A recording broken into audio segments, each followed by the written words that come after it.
Yau na zaji, saboda Allah, ga talauci, ga shi wai kudin da zaka kai kasuwa ba za a sa ba, saboda Allah. Tumatirin da ka zo zaka sayar kasuwa, an ce ba za a sa tsohon kudi ba. Sai wanne, da wani ana so a ji dala. Wai yanzu lungu da sako idan ka shiga wannan 1000 ba ta ansu ba inda lillahi wa inna ilaihi raji'un. Yanzu ina ake so mu je. Ha! Wannan mulki sai Allah.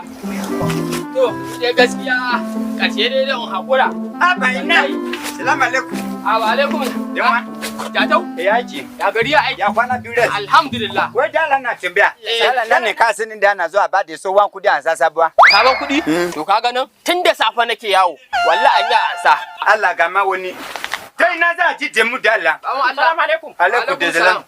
Mana lafiya ne kana haye sabon kudi? Ainan lafiya.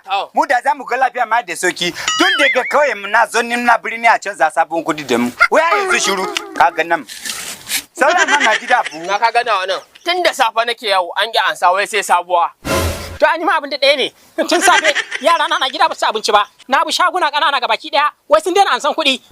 Sannan wasu shagunan ma da sun rufe da sauran kasuwannin ƙauye. Ka ji ba? To yanzu wai menene kuke ganin mafita? Fulani ina muka sani ma ban sani ba. Fulani ban sani ba. To shi gwamnan banki bai jin shawara ne?